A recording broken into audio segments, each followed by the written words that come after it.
Kalau baca dari bisnis analis yang ada, saya melihat tampaknya ada beberapa yang termasuk fans clubnya Apple ya.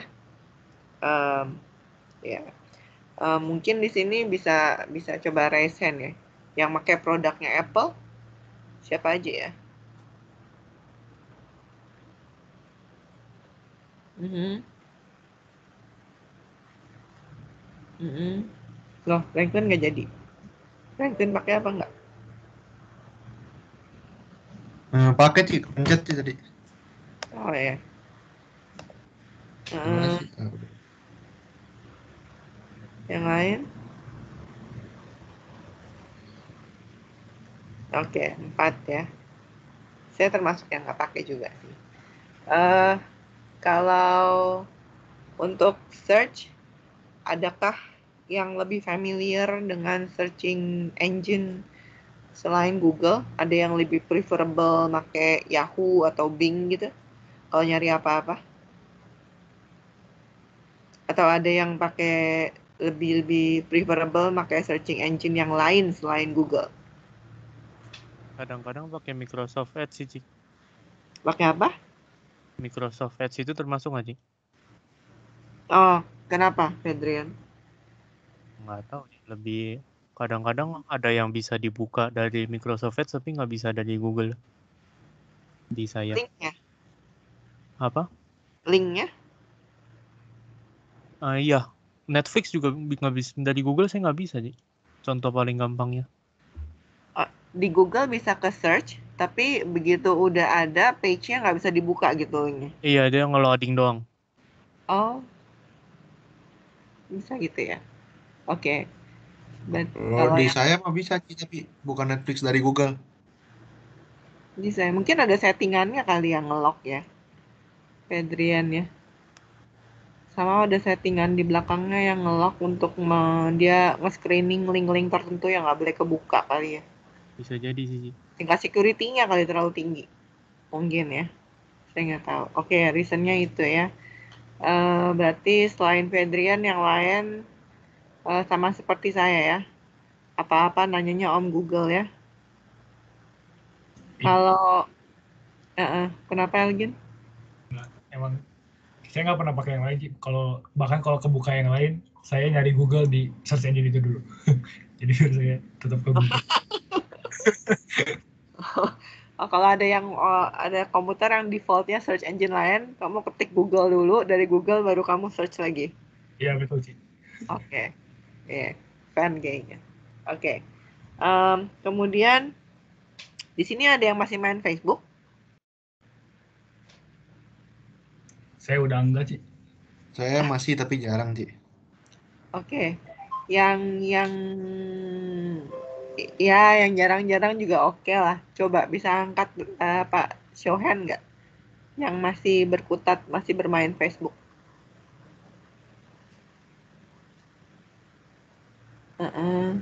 Oke, oke. Maxwell, Fedrian Franklin, Pak Cuan, ya. Ada yang saya skip.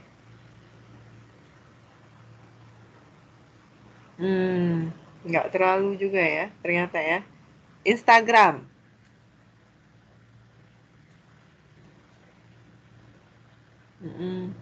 Wah, tapi kalau Instagram hampir semua ya. Oke. Ini Juan nggak main medsos kayaknya nih ya. Jarang main medsos ya. Atau orangnya nggak ada nih. Juan.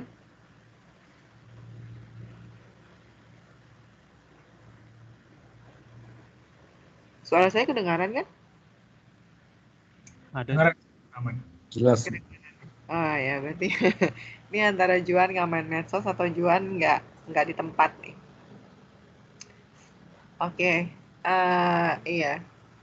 Saya juga termasuk yang sudah menghindari bermain eh, Facebook sih ya, karena itu bisa membuat lupa waktu. Terakhir, Amazon. Ada yang ya at least pernah atau cukup frequently dengan Amazon?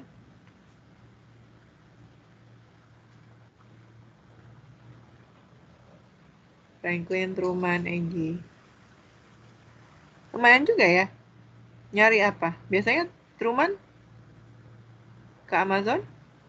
Barang TA, Ci. Kenapa? Komponen buat TA. Oh, komponen TA. Bukan biasanya ke Shopee atau ke Alibaba yang produk-produk China gitu enggak ya? Amazon Iya, lebih lengkap ya? kebetulan yang saya cari di Indonesia nggak jual, terus saya cari di luar. Oh, kalau kayak AliExpress gitu-gitu lebih gampang Amazon ya? Saya belum pernah coba sih, Ci. Oh, oke. Jadi kalau misalnya cari yang di Indo nggak ada, coba langsung carinya di Amazon.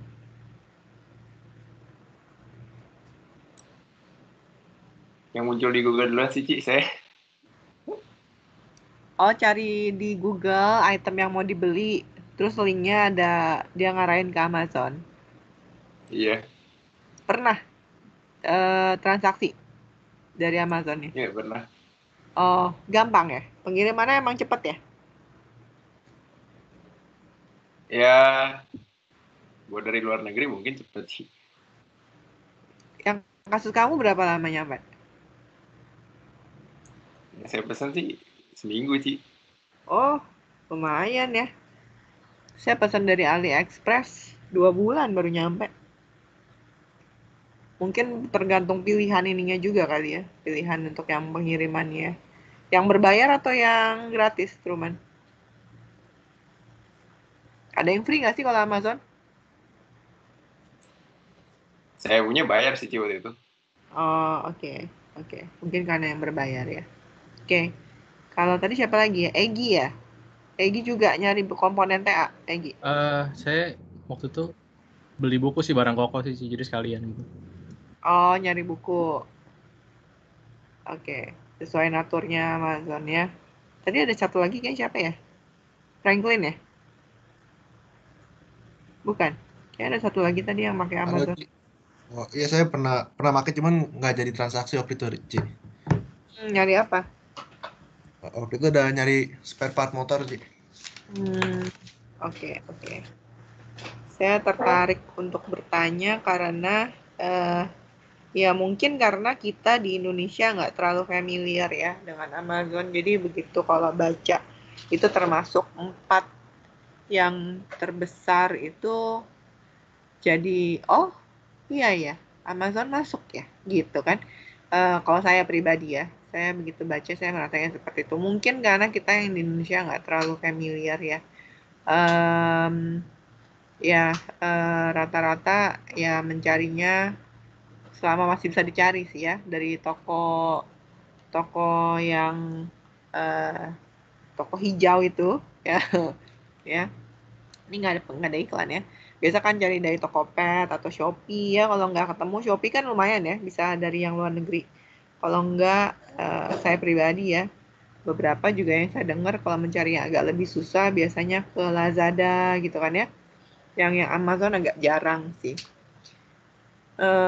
Ya tapi kalau dibaca dari bisnis analisnya yang ditulis oleh bapak-bapak dan mahasiswa, tampaknya terkesan cukup apa ya, cukup pede ya kalau untuk bilang oh iya ya Amazon emang besar gitu ya. So far tapi secara pribadi pun nggak yang menggunakan atau yang familiar gimana ya. Tapi saya melihat kayaknya ada beberapa yang fans beratnya Apple ya, kalau lihat dari tulisannya ya, cukup miring ke Apple gitu. Oke. Itu ya. Nah, beberapa untuk topik bahasan hari ini sebenarnya udah ke-mention juga ya sama beberapa orang. Saya lihat dari bisnis analisnya. Saya nggak tahu apakah mungkin ada pembahasan yang overlapping ya. Tapi nggak apa-apa, ada juga yang belum ngebahas ya. Hari ini kita bahasnya dari buku ini ya. ini tentang Google, Facebook, sama Big Data. Ya, Google sama Facebook juga di saat kemarin juga udah banyak yang mention. Saya mencoba meng-highlight beberapa hal yang mungkin masih ke-skip. Ya, Facebook itu diklaim ya kalau di buku ini the most successful thing in the history of humankind karena size. Ya, size apa? Size dari usernya. Ya, size dari usernya. Termasuk yang sangat cepat untuk meningkatkan jumlah usernya. Ya, 3 dari 5 platform dengan kemampuan itu adalah Facebook, WhatsApp, dan Instagram. Ya, mungkin saya nggak usah nanya lagi ya. Kalau WhatsApp kayaknya semua pakai. Mungkin yang saya tanya, ada nggak yang nggak pakai WhatsApp di sini? Iya, nggak ada ya. Ya, semuanya pakai WhatsApp.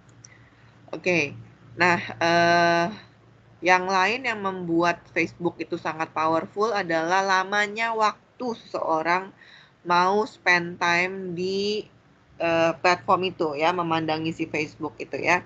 Nah, beberapa memang akhirnya menurut dari sisi psikologi gitu-gitu ya, ada pembahasan-pembahasan di mana kita sebaiknya mengontrol diri, membatasi melihat media sosial ya, karena banyak pengaruh-pengaruh negatif yang bisa muncul dari sana gitu ya. Dan biasanya kalau udah buka itu ada kecenderungan lupa waktu gitu ya. Di sini juga disebutkan dari yang orang awalnya cuma melihat beberapa menit lalu berkembang ya, karena semakin banyak hal yang bisa dilihat, semakin banyak fitur yang ditawarkan di Facebook. Nggak cuman tentang profile atau page orang lain, tapi ada iklan, ada berita gitu ya. Kita juga bisa search berita dari sana kan ya, dari Facebook. Jadi seperti satu pintu gitu ya. Nah, yang menarik lagi di sini kalau ini ada perbandingannya ya, banyaknya waktu yang di-spend orang di sosial media ya. Untuk di Facebook sekitar 35 menit, Instagram dan WhatsApp itu sekitar 25 menit. Ya, kayaknya menurut saya sih lebih dari itu sih. Nah, yang menarik di sini Facebook itu bisa besar ya, dia bisa mendapat keuntungan itu karena adanya iklan-iklan sisi-sisi marketing ya di dalam Facebook, sama juga Instagram ya. Beberapa teman saya juga komplain sih, awalnya Instagram benar-benar pure buat bisa sharing foto gitu-gitu ya. Sekarang lately jadi buat tempat jualan gitu. Nah, tapi somehow kadang banyak juga sih yang ketolong ya, karena mencari barang-barang tertentu itu bisa searching gitu ya di Instagram, langsung ketemu buyernya lebih cepat prosesnya, tapi ada resiko karena langsung point to point ke buyer, ada resiko nggak ada orang ketiga, ada resiko penipuan sih ya. Oke, nah jadi intinya ada sisi-sisi marketingnya. Nah, kenapa marketingnya itu bisa jalan? Nah, ini ada satu quote yang menurut saya menarik dari Hannibal Lecter. We begin by coveting what we see every day ya. Jadi kalau dengan relationnya dengan Facebook, we covet is what's on Facebook gitu ya. Nah, covet itu artinya kalau saya cari di Cambridge Dictionary ya, itu menginginkan sesuatu very much gitu, benar-benar sangat-sangat menginginkan sesuatu, terutama sesuatu yang dimiliki oleh orang lain. Nah, biasanya kan Facebook itu gitu ya, kalau kita lagi lihat-lihat ini gitu ya, oh si ini pergi ke sana, si ini makan ini, si ini pakai ini gitu ya. Oh itu jadi pengen gitu. Nah, jadi si Facebook itu katanya dia di dalam marketing funnel ya, marketing funnelnya itu di dalam kayak apa? Funnel tuh apa ya bahasa Indonesianya ya?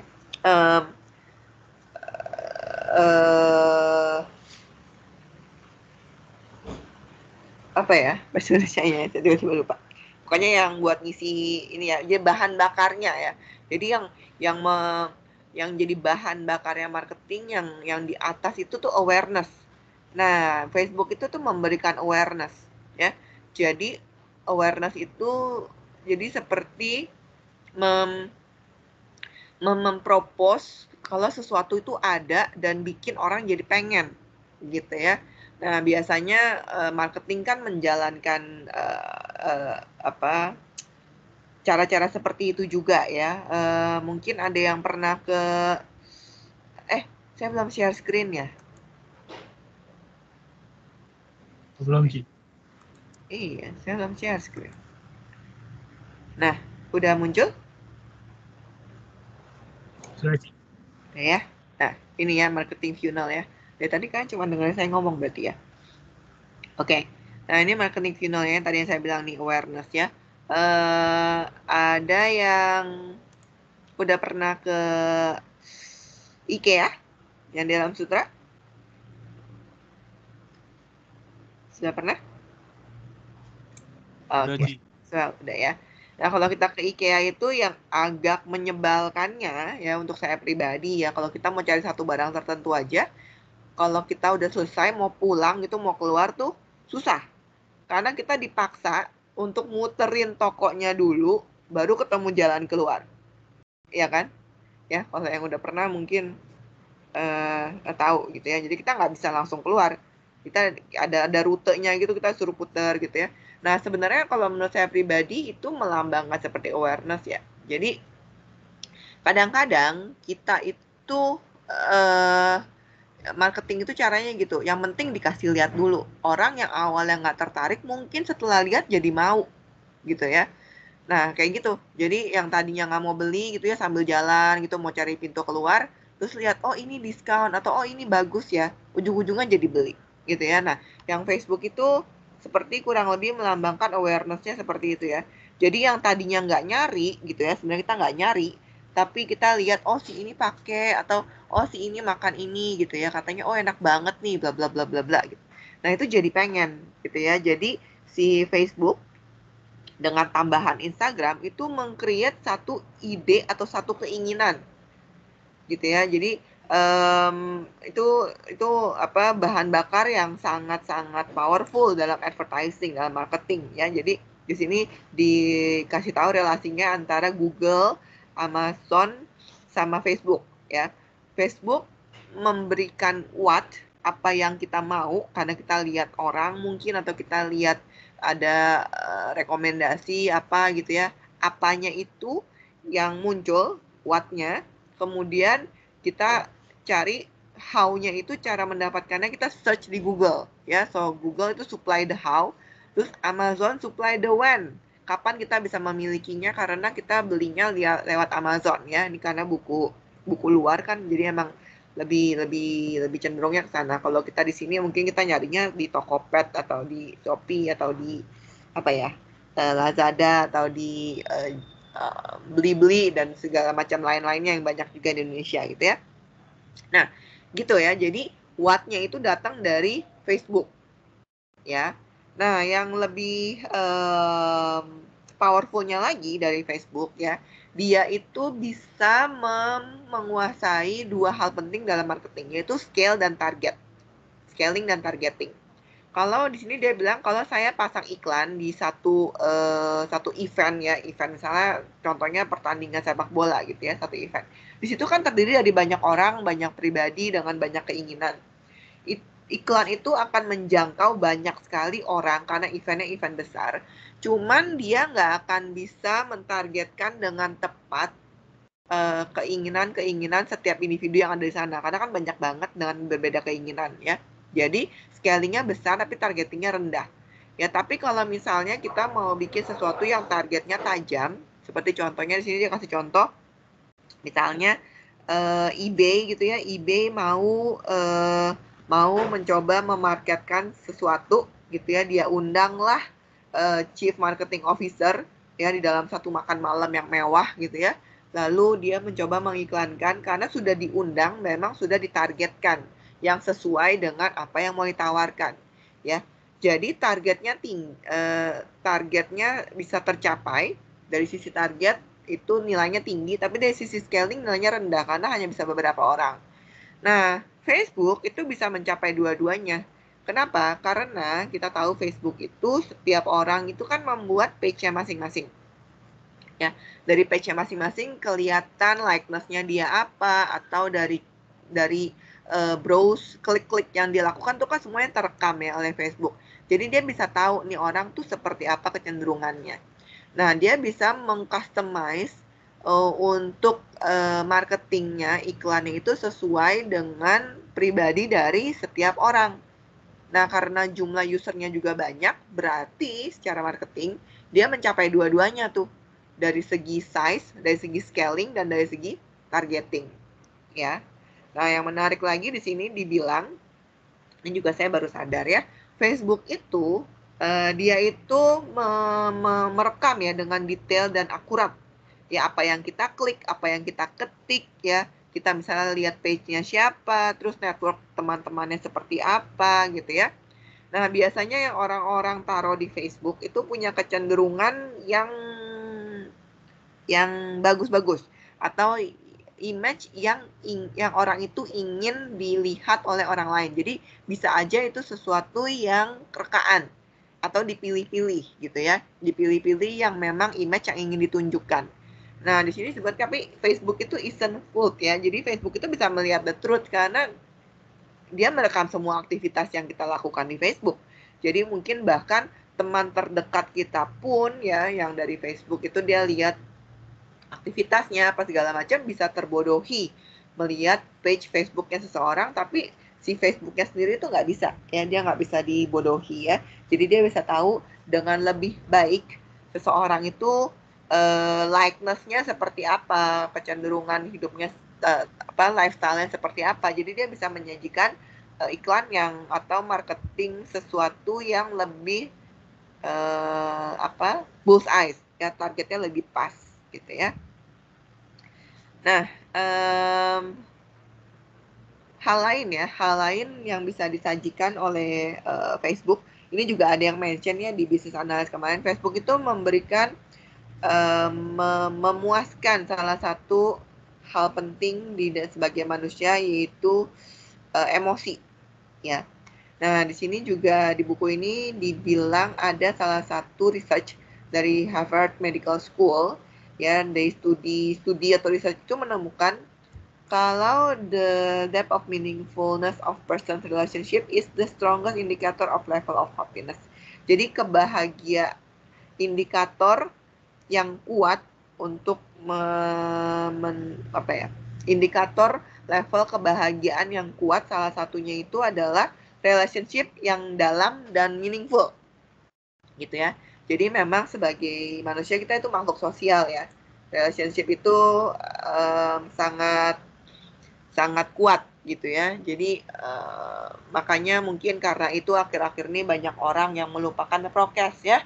Begitu sudah divaksin gitu ya, waduh udah lupa gitu, serasa udah kayak manusia super gitu ya, merupakan prokes ya. Begitu longingnya untuk bisa berkumpul, hangout, makan bareng, main bareng gitu ya. Jadi melupakan prokes sehingga akhirnya tinggi lagi nih COVID-nya. Ya, jadi itu ya, longing the relationship itu. Nah, Facebook itu bisa menyajikan itu ya. Facebook itu bisa memberikan itu ya. Nah, salah satu conclusion dari penelitian ini adalah happiness is love. Ya. Jadi ketika ada relasi yang dalam, itu bisa memberikan satu tingkat kebahagiaan tertentu. Ya. Nah, relationship itu yang bisa dibentuk oleh Facebook. Ya. Nah, kadang memang keburukannya gitu ya, jadi kita coveting something, tapi kadang kita jadi bisa berinteraksi, atau kita jadi bisa akhirnya berelasi atau kontek-kontekan lagi sama teman yang udah lama sekali gitu ya. Tiba-tiba suddenly ada pop up beritanya atau apanya gitu ya, kita jadi bisa kontek-kontekan lagi. Nah, itu sesuatu yang bisa ditawarkan oleh Facebook ya. Nah, ada ini mungkin sesuai dengan istilah yang sering kita dengar juga ya, tak kenal maka tak sayang. Ya, jadi di sini dia bilang kan, countries that trade with one another are less likely to go to war with one another ya. Kalau kita punya relasi yang baik ya, biasanya itu kecenderungannya untuk tingkat terjadinya tingkat konflik masih ada, cuman untuk bisa baikannya lagi gitu ya, itu tinggi juga gitu ya. Nah, empati, satu relasi untuk bisa saling mengenal, nah itu yang disajikan oleh Facebook. Itu juga yang membuat banyak orang edik ya dengan Facebook. Nah, yang menarik juga di sini, banyak orang karena haus akan relasi, biasanya single people communicate more on Facebook ya. Nah, di sini ada kurvanya ya. Nah, di sini nih, ini adalah days before relationship. Jadi sebelum dia akhirnya menemukan pasangan, ya. Nah, ketika dia masih single nih ya, 100 hari sebelum akhirnya menemukan relationship, di sini nih ya, banyaknya post per day ya. Ini dia nggak ngasih unitnya ya, jadi saya kurang tahu ini apa. Tapi kita bisa lihat dari levelnya ya, postnya per day segini. Nah, ini makin tinggi mungkin menurut prediksi saya nih udah mulai ada gebetan nih ya, gebetan makin sering ya ngepost, liatin page gebetannya gitu ya, makin tinggi. Nah, begitu udah jadian in relationship, nah mulai turun gitu ya, aktivitas di Facebooknya menurun ya, karena udah sibuk dengan pasangannya ya gitu. Nah, yang menarik ya, jadi Facebook itu bisa memberikan juga kesempatan chance to find love ya. Jadi yang sangat menarik di sini juga sebutkan bisa mengirimkan sinyal ya ke network itu. Sinyalnya itu begitu powerful ya, dari orang gitu bisa juga dengan hanya merubah marital statusnya dari in a relationship jadi berubah jadi single. Wah, langsung heboh gitu ya. Nggak tahu apakah di sini ada yang pernah mengalami gitu ya, sibuk mengamati incerannya, liatin gitu ya, begitu dia ganti statusnya jadi single, langsung semangat berapi-api. Ya nggak tahu apakah ada yang pernah mengalami seperti itu juga di sininya. Saya nggak nanya juga, jadi nggak usah pada pengakuan. Oke, nah iya, jadi itu hal-hal yang memang bisa disajikan oleh Facebook ya. Nah, Facebook itu bisa jadi powerful seperti yang tadi saya sempat mention juga. Ya karena itu ya, Facebook itu watching and listening. Ya, dia itu bisa mengetahui karena usernya juga yang mengindikasikan kan siapa mereka, gendernya, tempat tinggalnya, umurnya, pendidikannya, teman-temannya, ya, apa yang mereka lakukan, apa yang mereka suka gitu ya, kemana foto upload, ya makan apa foto upload gitu kan ya, apa yang akan mereka lakukan hari ini, terus nantinya mereka mau kemana, ya itu kelihatan kan ya, jadi bisa ditawarkan sesuai dengan apa yang mereka mau lakukan ya. Jadi ya ini kurang lebih seperti itu, tapi ujung-ujungnya nanti kita akan bertemu dengan masalah privacy ya, privacy. Jadi ada istilah di sini cold war between privacy dan relevance ya. Jadi si Facebook itu mendeskripsinya sebagai dia mencari relevansi karena dia ingin menyajikan yang terbaik buat usernya. Jadi dia perlu tahu relevansinya ya. Nah, tapi kalau relevansi itu terlalu dalam, ya dia berusaha mencari relevansi yang terlalu dalam. Nah, itu jadi ujung-ujungnya bisa menyangkut ke masalah privacy. Ya, privacy. Nah, tapi sebagian besar orang punya kecenderungan untuk willingly ya, dengan sendirinya mau ya, nggak masalah ada privacy yang ditolerate demi untuk bisa memakai platform itu ya. Nah, itu tergantung seberapa powerfulnya platform yang akan mau dipakai ya. Jadi begitu kita di sini bilang kalau kita memegang cellphone dan kalau kita ada di dalam social network tertentu, itu artinya kita memutuskan kalau membiarkan privacy kita itu di-violate, dan it's worth it, ya. Nah, itu tergantung kadarnya mau seberapa ya, tergantung kita masing-masing ya. Seberapa banyak yang mau kita share di sosial media. Ya, jadi kadang-kadang kalau kita foto sesuatu pun yang tanpa kita sadari, ada di background kita hal-hal yang mungkin bahkan bisa digali lebih jauh, dan itu bisa menjadi satu informasi privacy yang sebenarnya kita nggak mau share tapi kita nggak sadar, gitu ya. Itu kita harus aware. Nah, jadi di sini dia mention ini. Mungkin kalau ada yang udah lihat videonya, ini juga dia tampilkan ini ya. Jadi new algorithm of value, menurut dia berusaha memprediksi platform atau aplikasi atau teknologi yang akan bisa sukses, ya. Itu tergantung dari besarnya reseptor sama intelligence. Ya, reseptor itu berarti jumlah yang bisa mengakses, menerima, terekspos oleh teknologi atau aplikasi itu. Intelligence itu seberapa pintar algoritma yang ada di dalam aplikasi itu. Ya, intelligence lebih ke arah menganalisa data atau informasi dari reseptornya. Ya, jadi di sini gambarannya kayak Twitter itu di sini nih, Twitter. Ya, Twitter itu reseptornya lumayan, tidak setinggi televisi ya, televisi lebih besar. Televisi tapi tingkat intelijensinya kecil sekali. Ya, jadi karena memang tidak ada feedback balik dari user ya secara langsung dan lebih detail. Twitter ada intelijensinya lumayan, tapi tidak bisa mendetail ya. Jadi Twitter di sini juga dibilang Twitter mungkin nggak akan sukses karena Twitter itu cuma bisa mengcapture tren di satu momen atau di satu daerah tertentu berdasarkan tweet-tweet yang ada ya, seperti yang salah satu tugas akhir yang dibikin oleh senior kalian kan ya, berusaha mengcapture mengcapture mood ya, mood di dalam pemilihan presiden dengan memakai tweet-tweet yang ada di Twitter ya.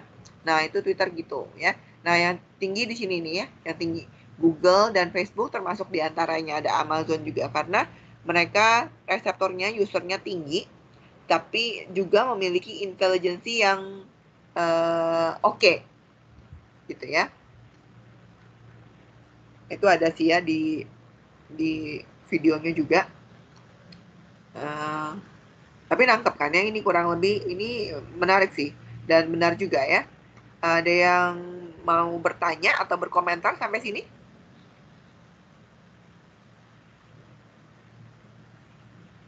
Belum sih.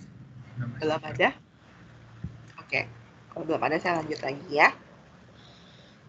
Nah, ya ini ya disebut soal Twitter ya. Banyak sekali pengguna Twitter itu pakai fake names. Terus 15%-nya itu bots ya. Jadi memang nggak ada orangnya ya. Ada di-create, ada banyak akun yang diciptakan itu cuman untuk men-tweet sesuatu yang bisa mendrive mungkin ada agenda politik atau agenda yang lain ke arah tertentu. Nah, itu banyak dipakai nih. Kalau kalian baca dari ininya, ya dari paper ini ada disebutkan, dia sebutnya itu sebagai red teams. Ya, red teams ya. Jadi bukan melambangkan pribadi real, tapi memang sengaja di-create untuk mendrive opini ke arah tertentu. Gitu ya. Nah, jadi di sini dia bilang yang tinggi itu karena ngomongin Facebook, di sini ya, Facebook. Ya, Facebook dan Google. Kalau kita lihat dari segi perkembangannya Facebook, tidak hanya dia bisa menyajikan sesuatu yang berhasil untuk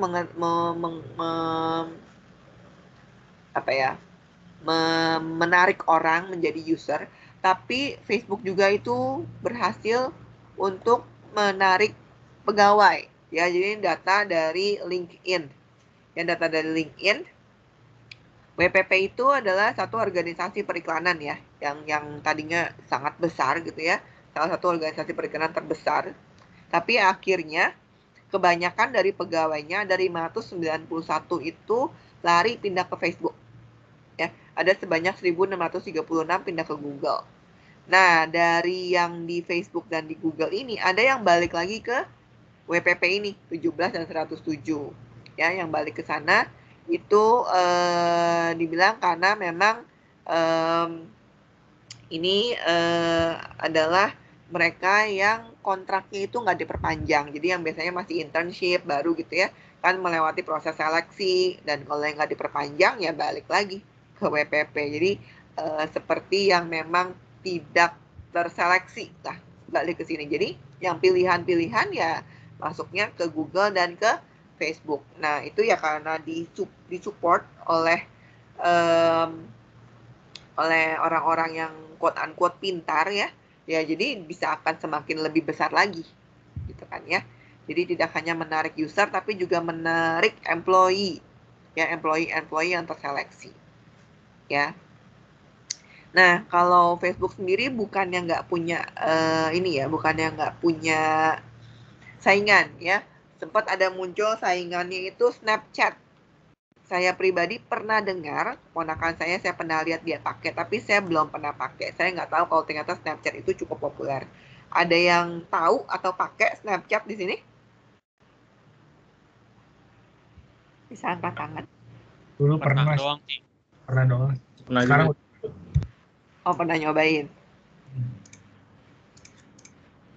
Itu saya agak-agak nggak mengerti, saya kurang memahami sih apa yang menarik. Jadi kita bisa foto terus langsung kekirim gitu ya. Chattingannya via Itu, Ci. Chattingannya tiap kali chat ada foto, Ci. iya Atau kayak video gitu. pendek itu sih Ci, biasa. jadi kita lebih, jadi tools untuk sharing foto. Video pendek sih Ci. Oh, video pendek. Foto juga bisa, Ci. Iya, Foto foto. juga. Terus kalau kita kirim ke teman-teman terus, nanti ada yang namanya streaks. Misalnya kita tiap hari sama dia sekali minimal gitu. Ntar dihitungin sama Snapchat-nya. Ah, Kayak buat anak-anak muda kayak menarik aja entah kenapa. ada level-levelnya ya, ada yang dikumpulin ya. Sama kayak Iya, kalau Ci. anak Buat TK pacaran, tuh Ci, kan. biasanya, Ci. Iya. Ada Kenapa? Biasa Buat males kan. pacaran, Ci, biasanya, Ci. Buat pacaran. Iya, Oh, jadi Namanya- bisa lihat si doi lagi ngapain gitu ya. Iya, Ci. Oh, oke. Tahu sih nggak ngerti, nggak pernah pacaran. Ntar alasannya biar streaknya naik aja Ci. Padahal kan kirim-kirim video. Ya nggak Ken nih? Aduh, nggak tahu, Ki. Jadi ada yang bisa ditargetkan ya. Jadi kayak ngumpulin sesuatu, kemudian menariknya karena picture speaks million words gitu ya, lebih melambangkan gitu mungkin ya. Nah ya di situ dia dianggap sebagai sesuatu yang untuk Facebook sendiri itu dianggap cukup tertangkap di radarnya sebagai ancaman tuh ya. Karena dulu Facebook itu lebih konsennya kan dia fokusnya ke kata-kata. Ya ada sih upload foto gitu kan ya, tapi lebih ke status gitu kan ya, hari ini apa gitu, lebih ke banyak wordingnya. Nah ya dianggap sebagai sesuatu yang cukup mengancam ya. Terus di sini juga si Zuck-nya itu tampaknya mencoba meng-approach si Evan ini yang menciptakannya untuk bisa di-acquisition ya, cuman ditolak ya. Lalu jadi untuk mengimbanginya, Facebook itu mendevelop a new camera first interface. Ya, nah ini saya pribadi nggak gitu familiar ya, maksudnya gimana. Mungkin jadinya Facebook juga bisa langsung membuat satu klip pendek gitu kali ya dengan kamera ya. Ada yang pernah pakai si fitur kameranya dari Facebook? nggak pernah. Kayaknya saya keluar Facebook sebelum ada itu sih kayaknya. Saya juga. Waktu saya masih di sana kayak semuanya masih dengan kata-kata dan paling foto yang diupload ya. Iya. Nggak yang langsung. Tampaknya sih ini sesuatu yang bisa langsung karena berusaha menandingi Snapchat kan ya. Jadi ada new camera first interface, ada interface langsung dengan kamera. Nah, gitu ya. Jadi memang Facebook tetap harus terus berinovasi ya dan terus memantau sekelilingnya. Nah, yang menarik di sini di salah satu bisnis analis juga ada yang sempat mention ya. Jadi yang menarik di sini sebenarnya Facebook itu sangat-sangat entah beruntung atau pintar ya membeli Instagram ya, membeli Instagram. Dia membeli Instagram itu dengan ini ya, $1 billion ya. Dan harganya itu meroket dengan sangat tinggi gitu ya. Itu worth 50 plus times ya, 50 kali ya harganya. Tapi dia juga membeli WhatsApp. Di sini disebutkan juga dia memberi WhatsApp 20 kali lebih mahal daripada Instagram ya. Ya tetap populer juga, cuman dia bisa mendapatkan sesuatu yang sangat berharga dengan 1 billion ya. Instagram itu dianggap sebagai satu akuisisi yang the best acquisition of the last 20 years ya dibilangnya ya. Itu ya, memang berhasil sih ya. Nah, Instagram itu bisa sukses ya karena bisa dianggap sebagai sesuatu yang sukses dan powerful karena ada satu indikator yang namanya power index ya. Power index itu number of people a platform reach times their level of engagement ya. Jadi kalau kita lihat sini ada kurvanya. Nah, ini ya. Nah, ini post-nya, ini interaction-nya. Jadi kalau number of people kan jumlah orang yang mengakses atau jumlah akun atau orang yang terdaftar di sana ya. Tapi engagement itu seberapa intens orang itu memakai. Ya, seberapa intens dia itu memakai. Ya. Jadi kalau kita lihat di sini jumlah post paling banyak itu Twitter, Instagram tuh cuma 8%, tapi dari segi interaksi Instagram tuh 92%. Twitter cuma ada interaksi sebesar 1%, Facebook itu 7%. Ya dengan postnya 10%. Ya jadi kita lihat engagementnya untuk interaksi Instagram itu sangat tinggi. Ya. Ada juga salah satu kenalan saya, dia khawatir dengan anaknya yaitu ya terlalu attach dengan sosial media Instagram ini. Ya jadi seringkali dia bahkan tidak bisa mendapatkan, maksudnya kelewatan informasi ketika ada yang share di grup di WhatsApp karena dia lebih sering chatting sama temannya di Instagram gitu ya. Agak unik juga ya, mungkin karena itu ya, karena kita tertarik untuk melihat sambil chatting, makanya mungkin Snapchat cukup terkenal ya. Gitu ya, jadi kita bisa lihat interaksi dari Instagram tuh tinggi ya. Dan hal lain dari Facebook itu yang bisa dipelajari adalah willingness-nya untuk dia mau buru-buru back off ya sebelum dia ketika misalnya ada yang komplain ya, nggak akan yang langsung stand up terus melawan gitu. Kecenderungannya Facebook itu dia kecenderungannya back off ya, karena dia tahu dia itu tidak dia nge-hold-nya usernya itu tuh nggak kuat ya, nggak weak gitu ya. Jadi mungkin aja ada user yang punya account udah dari 10 tahun, di situ banyak foto, banyak cerita. Tapi kalau ada user itu tendensinya itu kalau ada platform lain yang jauh lebih menarik dan teman-temannya banyak yang ke sana, nggak akan ragu-ragu tuh ninggalin Facebook tuh langsung pindah ke platform baru. Gitu ya. Jadi dia tahu seberapa berharganya user dan seberapa ikatannya itu tidak kuat. Jadi dia berusaha untuk bisa terus menyenangkan ya quote unquote usernya. Gitu ya. Nah, yang menarik lagi di sini ya sebenarnya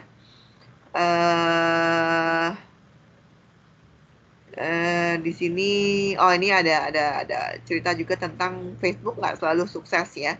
Dia sempat memutuskan untuk membeli company VR ya, company VR karena merasa itu pasti akan sukses, tapi ternyata tidak sukses ya. Dari segi fashion nggak banyak orang mau jalan-jalan dengan memakai barang begitu gede gitu ya, lalu dari segi keselamatan juga, jadi itu nggak sukses ya. Jadi ada juga kesalahan yang bisa dibuat oleh si Zuck itu ya, nggak selalu keputusan yang tepat ya. Dan di sini yang menarik juga dia di sini disebutkan kalau Facebook itu algoritmanya itu lebih cenderung memilih orang-orang yang punya yang menyatakan dengan jelas likeness-nya tuh apa, atau misalnya dia menyatakan dengan jelas dia sisi politiknya lebih ke arah mana gitu ya. Nah kalau orang yang rata-rata yang nggak punya kecenderungan tertentu, kayak nggak ada hobi ekstrim atau nggak ada pendapat ekstrim, nah itu lebih susah untuk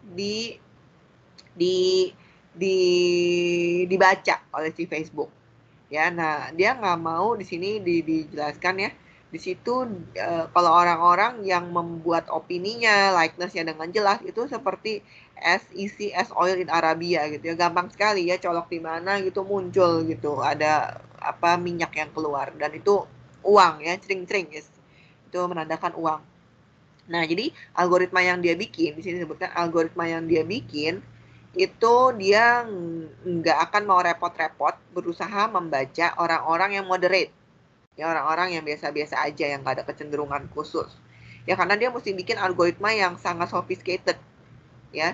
Nah itu menyusahkan. Lebih baik dia mencari orang-orang yang ekstrim supaya dia bisa mendapat lebih banyak keuntungan dari sana ya, makanya dia barely bothers with the moderates ya. Nah jadi mungkin orang-orang yang biasa-biasa aja itu lebih baik dari segi privacy, nggak yang terlalu dikejar-kejar kali ya. Nah, yang menarik lagi yang lain adalah di sini Facebook itu nggak mau dilihat sebagai media company. Ya, kenapa? Karena kalau dia ngeklaim dirinya sebagai, saya itu platform, bukan media company. Karena kalau sudah diklaim sebagai media company, yang menarik di sini disebutkan adalah dia mesti mempunyai ini ya, editorial objectivity, fact checking, journalistic ethics, civil jadi dia itu harus bisa memastikan, karena kalau media company kayak koran gitu kan ya, atau kayak di sini disebutkan News Times gitu ya, New York Times, itu kan mesti ada sisi editorialnya ya, gimana cara menyajikan berita dengan bertanggung jawab. Nah Facebook itu nggak mau dianggap sebagai media company karena dia nggak mau membuat effort yang lebih untuk bisa menyajikan berita dengan bertanggung jawab. Ya, kenapa? Di sini juga disebutkan juga karena ini ya, Facebook sole mission is to make money, gitu ya. Kita tahu kadang banyak berita hoax yang lebih menarik, terkesan menarik untuk dibaca sehingga mengundang lebih banyak klik ya, apalagi kalau yang pakai headlines-nya tuh yang mengundang, padahal kalau kita baca dalamnya kayaknya itu jebakan. Nah si Facebook itu kan dapat uang dari sana ya, dia bisa dapat uang karena misalnya ada yang ngeklik itu.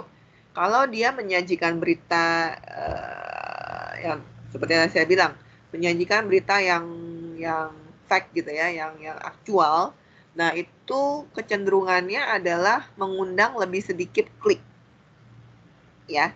Jadi selain dia tidak mau mengeluarkan effort atau uang yang lebih untuk bisa menyajikan berita yang bisa terjamin gitu ya, selain itu juga dia bisa kehilangan banyak klik ya, karena biasanya yang crazy fake stories itu ya yang bisa jadi clickbait ya. Tapi kalau di sini sih dia bilangnya, oh tapi kan kita nggak bisa bikin judgment dari truth and lies gitu ya, jadi nanti kalau kita berusaha ngejudge nanti kita bisa mengundang suspicion, kemarahan orang gitu, jadi dia berusaha cari aman, dia bilangnya gitu sih ya. Nah tapi lebih ke sana sih kalau buku ini bilangnya, karena dia nggak mau kehilangan uang ya. Kalau dari Facebook spokesperson-nya dia bilang kita nggak bisa menjadi penilai dari kebenaran gitu ya. Nah, itu menariknya ya. Jadi dia nggak mau dianggap sebagai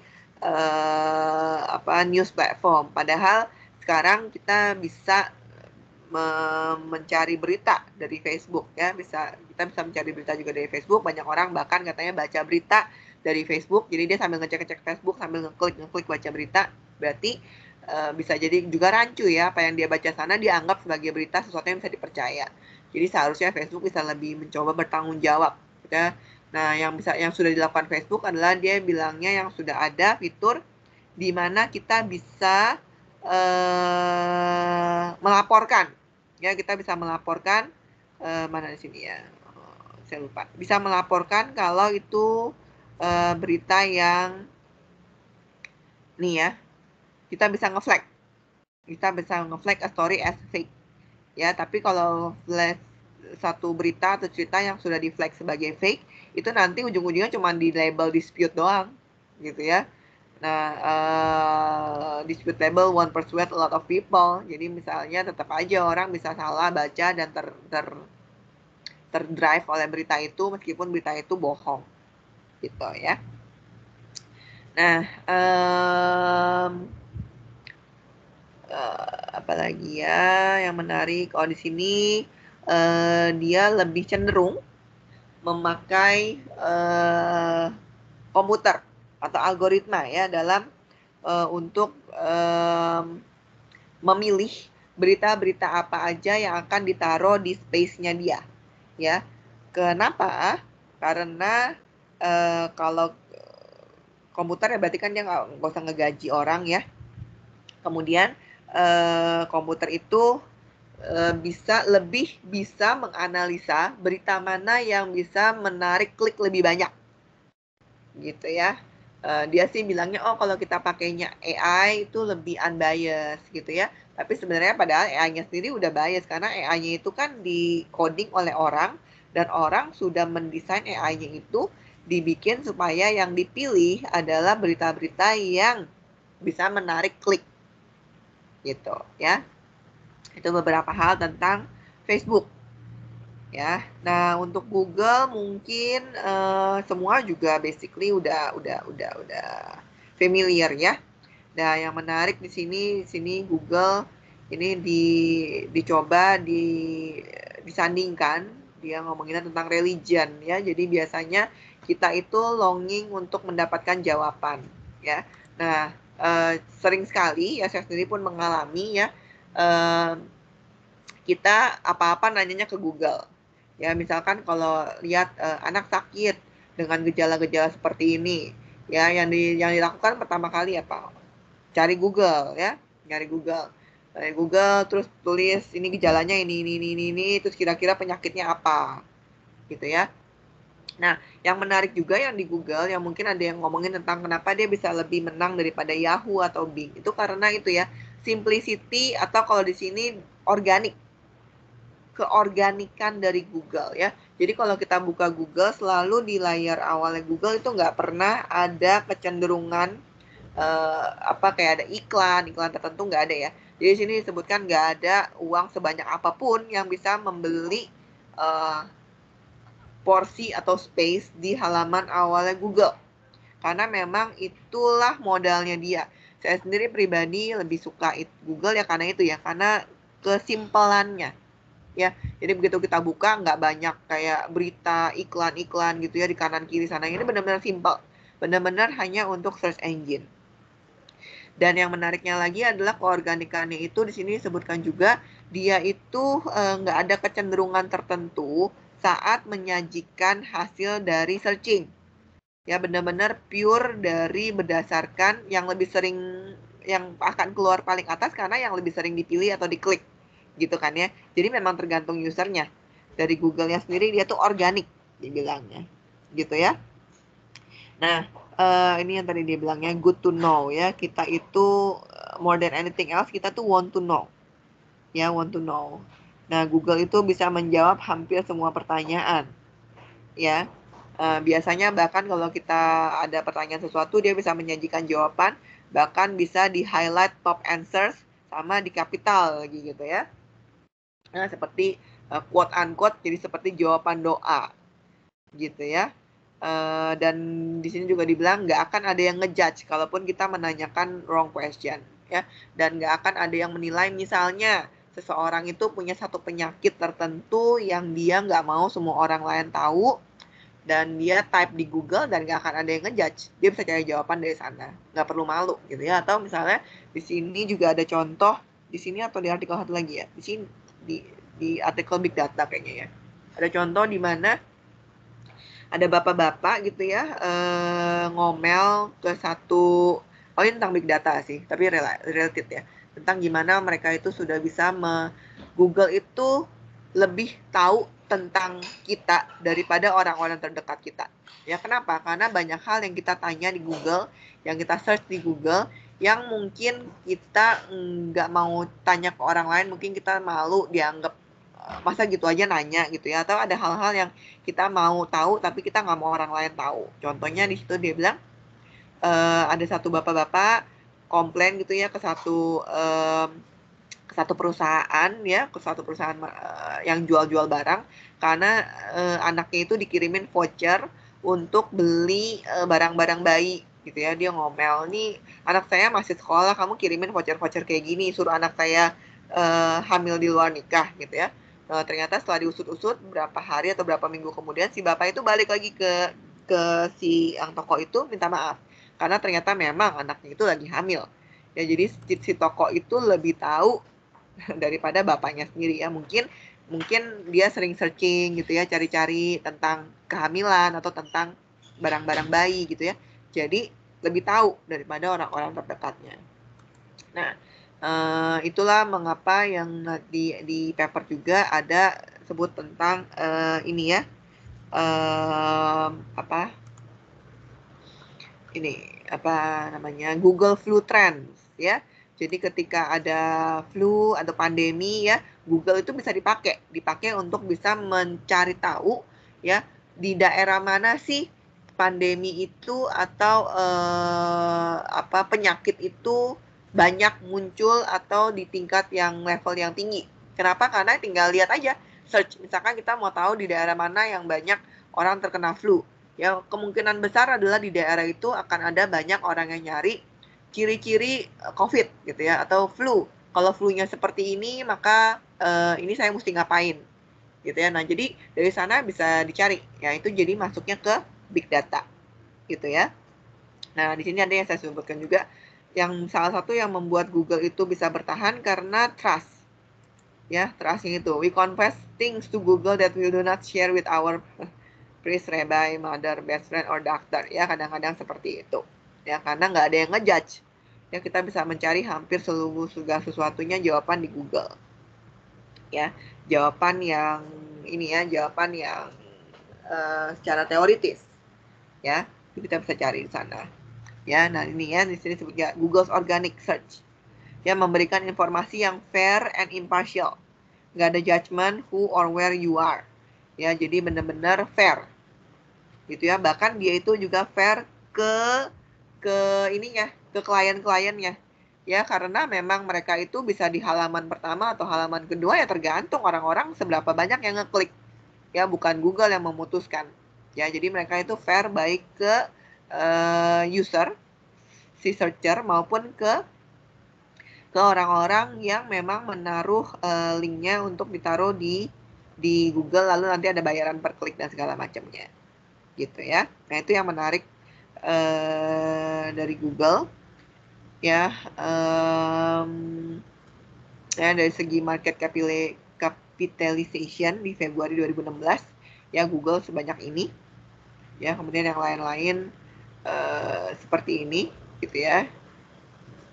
Nah, di sini minority report yang tadi saya bilang, Google itu kasusnya seperti yang flu itu ya, bisa dipakai untuk mendeteksi sesuatu ya. Mungkin kita bisa mendeteksi orang-orang yang akan melakukan kejahatan gitu ya. Contohnya kalau dia ngetik gini, when someone piss you off, is it worth it to kill them gitu ya. Nah, ini udah gejala-gejala ya, kalau dia ngetik kayak gini di Google untuk cari jawaban, ada gejala-gejala nih, jangan-jangan dia mau melakukan kejahatan nih ya. Di average sentence ya, rata-rata masa hukuman kalau kita membunuh seseorang gitu ya, Nah, itu bisa dipakai, di-record. Semua yang kita cari di Google itu akan ke-record ya. Ya, itu bisa dipakai. Gitu ya. Itu sih kurang lebih yang menarik dari buku ini. Yang lain-lain bisa dibaca. Untuk cara dia mendapatkan uang kurang lebih tahu lah ya. Ada juga yang business analyst, biasanya kan memang tampilan awalnya itu memang organik gitu ya, nggak ada fair gitu. Tapi misalnya kalau di sini contohnya kita ada seseorang nyari hotel apa aja yang ada di Paris gitu ya, terus dia googling, nah nanti bisa aja dia nge-link ke New York Times travel article ya tentang hotel-hotel yang ada di Paris. Nah tapi di atasnya New York Times traveling itu ada iklan ya, iklan yang ditaruh dari si Google dari kliennya tentang Four Seasons Hotel. Nah, itu salah satu cara-cara dia untuk mendapatkan uangnya dari sana, dari iklan-iklan yang related dengan searching yang dicari oleh si usernya. Gitu ya. Itu kurang lebih seperti itu caranya. Ya, dia mau organize all the world's information. Bisa jadi ya, karena semua orang rata-rata kalau apapun yang dicari, ter-record. Dan misalnya ada yang berusaha ikut menjawab kalau ada pertanyaan di forum, ya itu kan jadi ter-record sebagai jawaban yang bisa di-ranking nanti. Jadi sebenarnya editornya, employee-nya juga kita juga ya sebenarnya employee-nya dari si Google, karena kita yang saling menjawab kalau ada yang bertanya di forum-forum gitu. Jadi dia dapat supply-nya sebenarnya dari usernya juga. Usernya itu adalah employee dia yang nggak perlu dibayar. Gitu ya. Pinter sih ya, menarik. Oke. Dari untuk yang buku Facebook dan Google ini ada pertanyaan atau ada komen?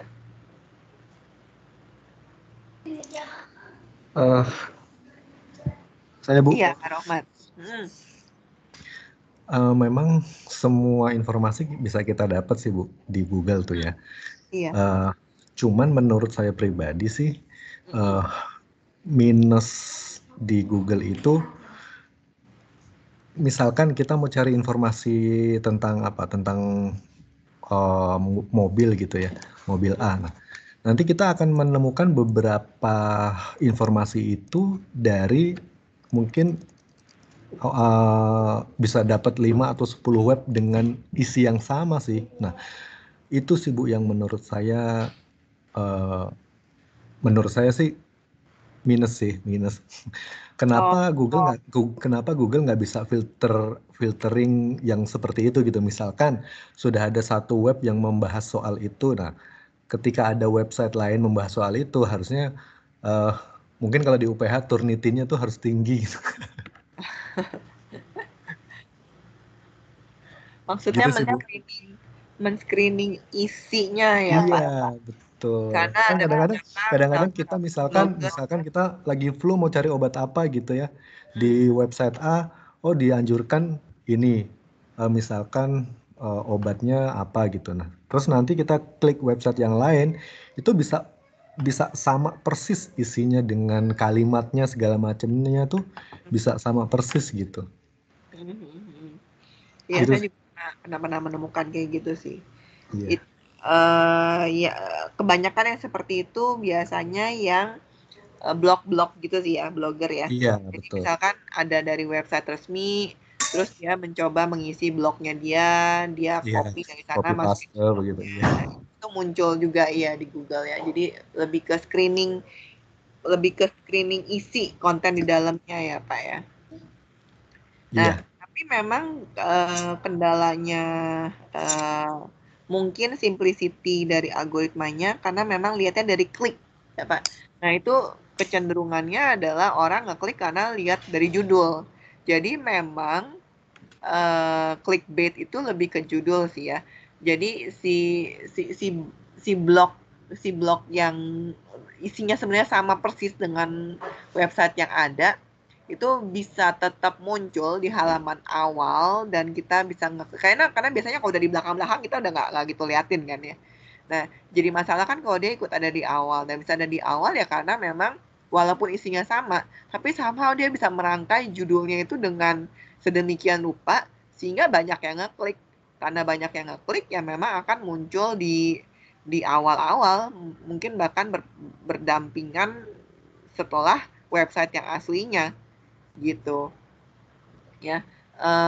Iya, jadi mungkin usulnya adalah dipertajam lagi algoritmanya sehingga bisa sampai men-screening isi di dalamnya gitu ya Pak Rohmat ya. Betul, Bu.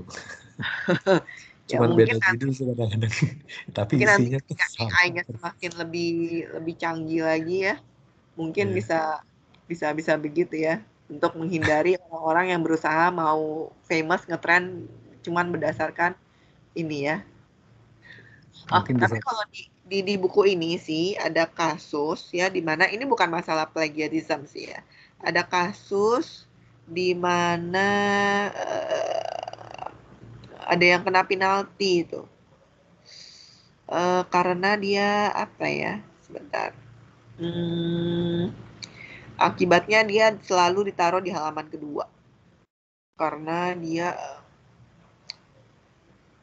menampilkan ada yang bohong atau apa ya? Aku saya lupa ya.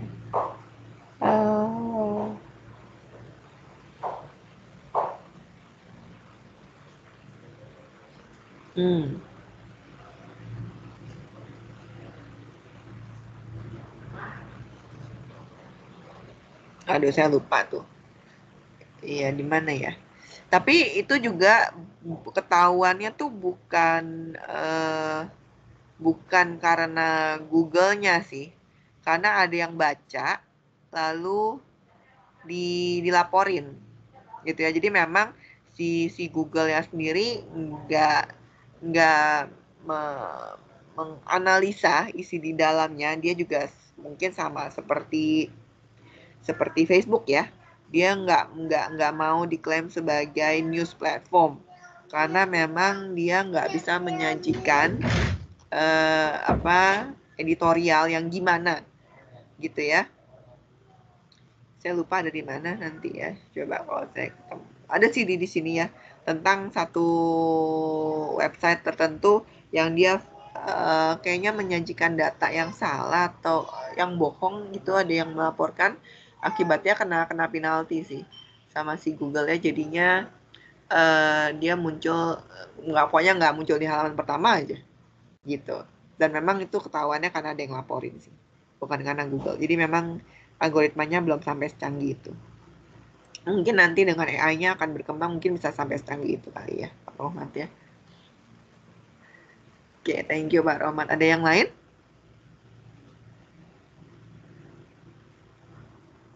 Oke, kalau belum, mungkin saya mau masuk sedikit ke yang big data. Sebenarnya big data semua pasti udah familiar ya dengan big data ya. Kurang lebih udah tahu lah ya big data itu apa ya. Nah, jadi by definition ya, kalau di sini di buku ini disebutkan big data itu the ability of society to harness information in novel ways to produce useful insight or goods and services of significant value.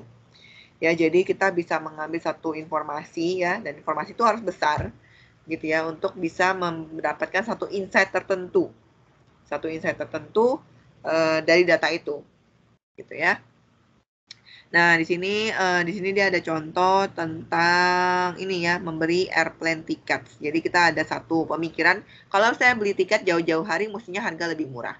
Nah, tapi ternyata si orang itu ketika dia beli tiket, dia udah beli jauh-jauh hari, pas dia naik ke pesawat, dia nanya orangnya kanan kirinya, loh banyak yang dapat harganya lebih murah gitu dari dia. Padahal dia udah beli jauh-jauh lebih lama dari orang-orang itu. Nah, akhirnya dia memutuskan untuk membuat satu aplikasi atau satu algoritma yang bisa melihat ngetren. Dia bisa melihat tren dari airline tertentu. Trennya itu mereka harganya akan naik atau akan turun ya. Jadi di sini yang menarik dia bilang di big data ini, kita itu nggak fokus pada why, fokus kita only pada what ya. Jadi kalau kita mau tahu nanti ini saya mesti tunggu dulu ya beli tiketnya, saya mesti tunggu sekarang, saya mesti beli sekarang, apa saya tunggu nanti ya harganya akan turun atau akan naik ya. Nah, dia itu membuat satu algoritma untuk bisa melihat tren yang terjadi dari yang sudah gitu ya, dianalisa polanya sehingga bisa dibikin satu aplikasi atau satu program yang bisa membantu user untuk tahu ini kira-kira harga tiket pesawatnya itu udah yang terbaik atau enggak. Saya klik sekarang apa saya tunggu dulu gitu ya. Nah, yang menarik adalah ini bisa memberikan what untuk menjawab pertanyaan kapan saya harus mengeklik membeli ya. Why-nya enggak. Ya, jadi dia nggak menganalisa kenapa ya. Kenapa si airplane ini punya kecenderungan begitu ya? Apa yang membuat dia lebih murah kalau jauh-jauh hari? Apa yang membuat dia lebih murah ini? Alasan di belakangnya tuh enggak, kita enggak menginvestigasi, dan big data itu nggak bisa menyajikan itu ya. Big data itu lebih bisa menyajikan what daripada why. Ya, ada contoh juga di sini di buku ini ya. Mana ya?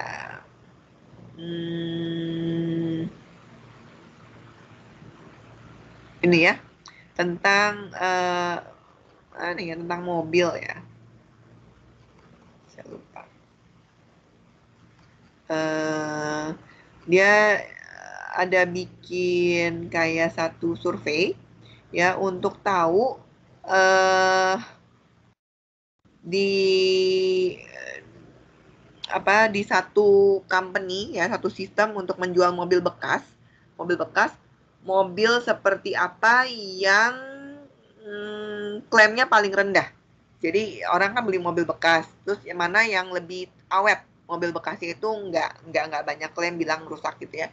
Nah, yang menarik adalah mobil yang dicat orange, katanya. Mobil yang dicat orange. Nah, mana ya? Adalah pokoknya nanti sini kalau yang mau cari ya. Mobil yang dicat orange ya. Jadi kita tahu wattnya ya. Jadi mana yang bisa punya kecenderungan untuk nggak banyak diklaim mobil bekas itu. Nah, why-nya bisa banyak macam. Mungkin karena mobilnya itu warnanya orange, warnanya mencolok ya, sehingga orang lebih aware akan itu, sehingga nggak banyak tabrakan. Atau orang yang nyentrik, yang warnain mobilnya dengan orange itu kemungkinan adalah orang yang sayang mobil, jadi mobilnya lebih bagus. Banyak sekali alasan di belakangnya, dan kita nggak tahu itu alasannya apa, kita nggak mencoba menginvestigasi itu. Nah, pokoknya data yang ada itu menyajikan tren, satu kecenderungan di mana mobil yang lebih bagus kondisinya adalah mobil yang berwarna orange. That's it. Kalau kita mencoba untuk menganalisa lebih dalam why-nya, itu nggak bisa disajikan, itu lebih terlalu complicated. Ya, itu terlalu complicated. Nah, yang bisa dilihat itu adalah what-nya. Ya, itu yang dibilang di sini. Nah, itu yang menarik ya. Nah, kemudian yang lain adalah ini ya, yang dia tentang bikin data. Ini ya, not knowing why but only what.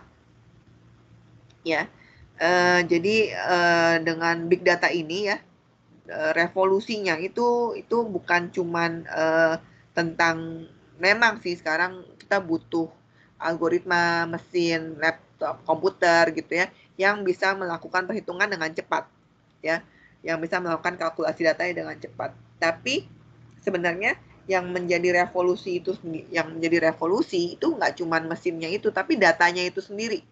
Ya, datanya itu sendiri. Karena banyaknya data yang ada yang bisa diakses, nah itu yang membuat aplikasi-aplikasi big data itu jadi memungkinkan. Ya, di sini dibilang Google itu memproses lebih dari 24 petabytes data tiap hari. Ya, udah petabyte. Facebook itu mendapatkan lebih dari 10 million foto uploaded every hour. Ya, begitu banyak data yang disuplai, yang disuplai ke cloud, ya, ke internet. Nah, itulah yang merevolusi sehingga bisa muncul berbagai aplikasi dari big data. Seperti tadi contoh yang airplane tadi. Nah, orang yang membuat, siapa tadi nama orangnya? Itu nggak akan mungkin bisa membuat aplikasi untuk bisa mencek si Ed Zioni ini ya.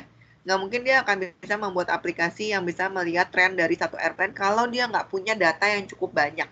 Ya, jadi key point di dalamnya tetap adalah intinya di data. Ya, data yang banyak itu. Ya, ini ada satu research oleh si Hilbert ya. Dia analisa dia adalah ada lebih dari 300 exabytes data di 2007. Di 2007 aja Udah ada 300 exabyte data ya, dan kebanyakan itu udah dalam digital ya, cuma 7% yang dalam analog. Ya memang kalau kita mau menyimpan sesuatu jauh akan lebih memudahkan kalau itu dalam bentuk digital ya, yang bisa disimpan dengan lebih baik dan dengan space yang bisa lebih reasonable ya. Nah jadi ya intinya itu sih ya, data yang banyak ya. Kemudian hal lain yang perlu tahu itu dia lebih concernnya ke ke what bukan why, dan big data is about prediction ya, karena tadi ya kita melihatnya tren dari apa yang ada, kita taunya what-nya ya, jadi itu lebih ke prediksi ya, lebih ke probabilitas ya. Kemudian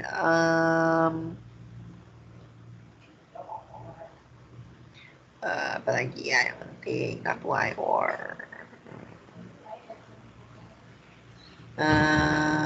ya tadi memang fokusnya bukan di mesin, tapi bagaimanapun juga alat untuk bisa mengkalkulasi dengan cepat itu sangat penting, karena tadi datanya itu sangat banyak ya, the data is huge, seharusnya bisa diproses dengan cepat, dan karena kita mau memproses data yang banyak dengan cepat, maka pasti ada toleransi yang harus diberikan ya. Toleransinya itu adalah ketidakakuratan ya. Kalau kita menganalisa data yang kecil ya, pasti jauh lebih akurat daripada kita menganalisa data yang besar terus kita lihat secara garis besar ya. Jadi prediksi dan ada toleransi akurasi yang harus diberikan ya. Nah, yang penting lainnya adalah korelasi. Karena big data itu memberikan what, bukan why. Jadi big data itu menyajikan korelasi, bukan menyajikan causality. Causality itu kan berarti apa mengakibatkan apa. Ya kita nggak tahu apa mengakibatkan apa, sebab akibatnya seperti apa. Yang kita tahu pokoknya ada hubungannya. Ya. Jadi misalkan contohnya kalau orang membeli produk A, kecenderungannya dia akan membeli produk B. Kenapanya kita nggak tahu. Ya. Apakah kalau beli produk A, causality, dia pasti akan jadi beli produk B? Enggak juga. Ya, apakah produk B mengakibatkan orang beli produk A? Kita nggak tahu. Mana yang mengakibatkan apa, kita nggak tahu. Tapi yang pasti ada korelasi yang tinggi antara produk A dan produk B. Kecenderungannya orang kalau beli yang A, pasti dia beli yang B. Nah, causality-nya kita nggak punya. Ya, karena kita nggak menginvestigasi why-nya. Yang kita tahu what-nya. Gitu ya. Jadi yang penting itu correlation-nya. Ya, jadi ini ada contoh tentang yang apa di Amazon yang untuk ngecek buku, ya mencari korelasi antara kalau kecenderungan orang beli buku A ini pasti dia akan ada kecenderungan dia beli buku B. Ada korelasi antara buku A dan buku B. Maka kalau orang lihat di buku A gitu ya, dia beli buku A akan diberikan iklan untuk dikasih iklan referensi buku B ya. Kalau dia secara nggak sengaja baca, lihat oh dia jadinya mau beli juga, gitu ya. Nah, ini nggak cuma di masalah penjualan ya, untuk di kesehatan juga ya, big data itu penting. Kita juga semua udah tahu ya, kalau kita bisa dapat big data tentang cara lifestyle hidup seseorang ya, ada kemungkinan kita bisa lihat health risk-nya dia seperti apa.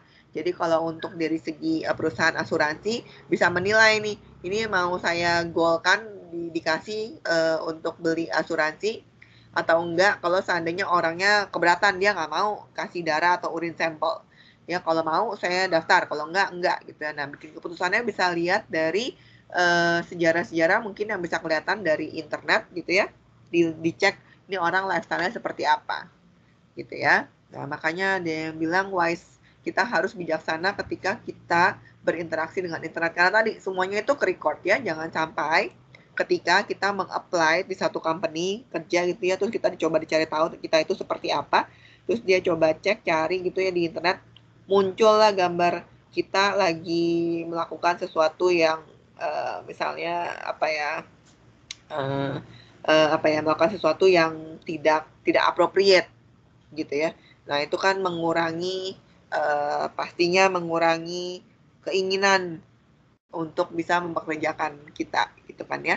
Hati-hati ketika kita memanfaatkan sosial media ya, karena itu semuanya akan ke-record. Iya itu sih kurang lebih yang lainnya. Oh, untuk big data itu juga pentingnya adalah kita bisa menganalisa relationship yang non-linear karena kita ngeliatnya tren kan ya. Jadi memang contohnya antara happiness dengan salary ya, memang akan ada relasi antara happiness dengan salary. Gaji yang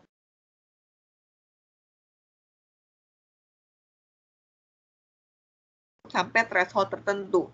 Setelah melewati threshold tertentu, walaupun gajinya naik, ada kecenderungan happiness-nya tuh udah nggak naik. Jadi happiness-nya itu udah bukan lagi diakibatkan oleh salary, ya. Nah, big data itu bisa membantu kita menganalisa relasi-relasi yang non-linear seperti itu. Ya, karena kita lihatnya dari banyak sisi, algoritmanya bisa menilai dari sumbu yang banyak, sehingga bisa dicari relasinya itu yang lebih kompleks itu bisa terlihat. Ya. Iya, itu sih kurang lebih. Ya, ujung-ujungnya balik lagi ke masalah etis ya, masalah ethical. Ya, sorry, bukan ini itu masalah privacy maksud saya ya, masalah privacy. Apakah etis atau enggak kita membuat keputusan berdasarkan data-data yang ada gitu ya. Kalau kita memakai big data terus kita bikin keputusan dengan melihat tren data-data yang ada, padahal itu kan nggak melihat secara detail ya, secara akurat. Nah, apakah itu etis apa enggak ya, itu ada masalah itu juga. Cuman kalau yang ini bukan sih. Ini maksudnya kalau kita mau memakai big data untuk hal-hal yang challenging dari segi ethical question gitu ya. Misalnya kalau kita mau bikin penelitian tentang apakah memang obat ini bisa mengobati penyakit tertentu gitu ya. Terus kalau kita mau bikin penelitian caranya gimana, orang yang sakit satu kita kasih obat, satu enggak, terus nanti kita lihat mana yang survive atau enggak, kan nggak mungkin seperti itu ya. Jadi kita bisa dengan data yang ada, dengan mungkin yang memang yang sudah makan obat dan yang tidak. Tapi kan ada hal-hal yang kita nggak bisa kontrol. Banyak variabel lain yang kita nggak bisa kontrol. Mungkin yang ini selamat dengan obat itu karena dia lifestyle-nya baik. Mungkin yang ini nggak selamat karena dia lifestyle-nya buruk. Nggak cuma karena masalah obat itu, gitu ya. Nah, ada sesuatu yang kita nggak bisa kontrol. Kalau kita mau bikin percobaan data yang benar-benar bisa kita kontrol, kita bisa bentrok dengan masalah etis. Ya, jadi karena itulah big data itu lebih cenderung ke arah tren. Ya, nggak bisa memberikan tingkat akurasi yang terlalu tinggi. Gitu. Itu sih kurang lebih yang penting dari sini. Ada pertanyaan? Ada komentar tentang big data?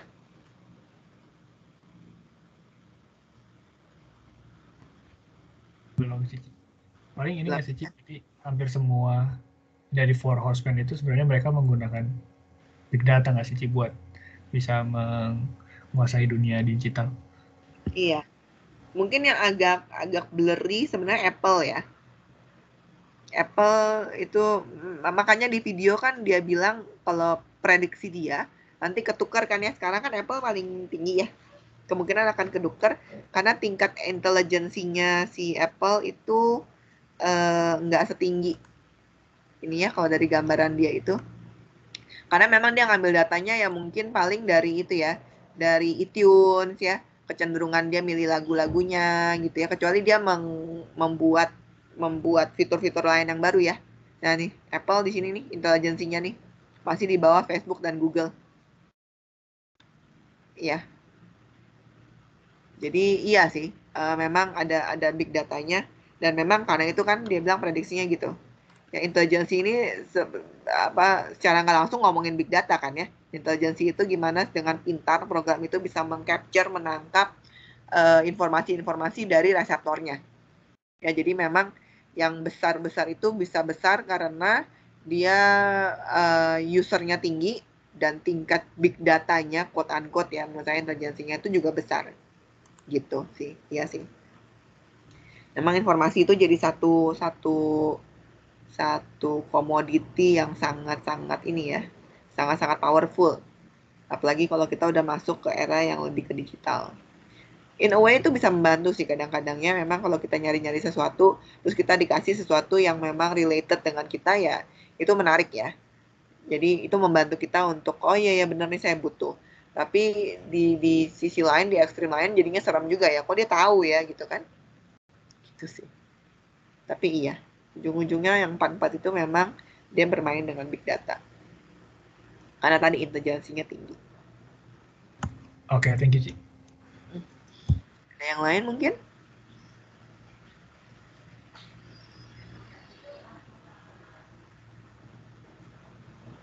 Belum? Ada yang pernah memutuskan saya tidak mau lagi bermain media sosial karena saya takut masalah privacy?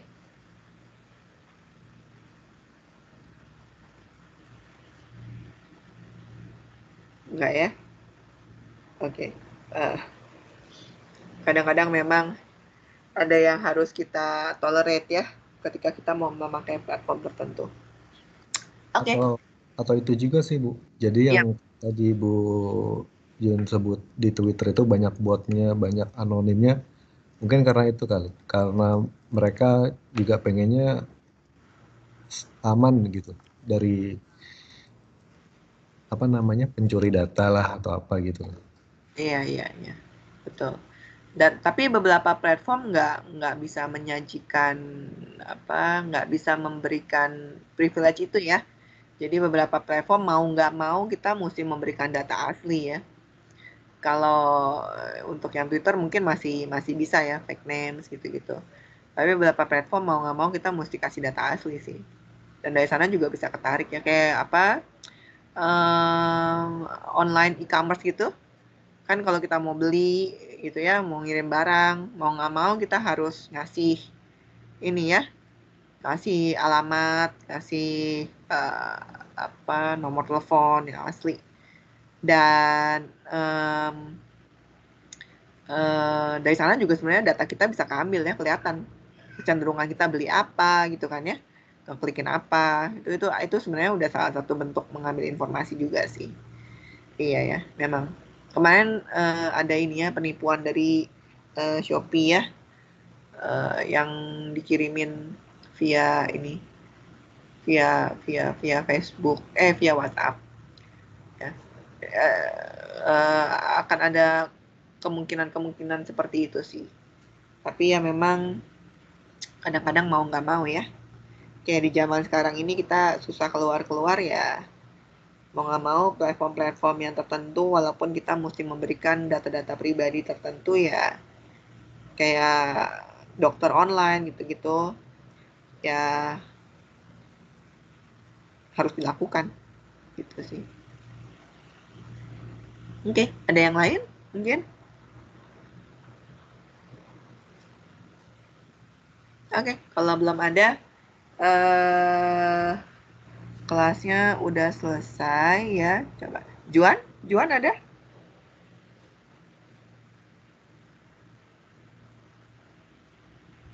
Iya, Miss Jun. Oh, ada ya. Oke. Iya, ada maaf tadi Miss Jun yang tadi waktu awal ditanya itu yang soal sosial media ya. Soalnya saya tadi habis kembali dari toilet Miss Jun. Saya minta maaf Miss Jun buat awal kelas tadi. Nggak apa-apa. Oke. Maksudkan aja kamu ada. Oke, sip. Kalau belum ada pertanyaan lain,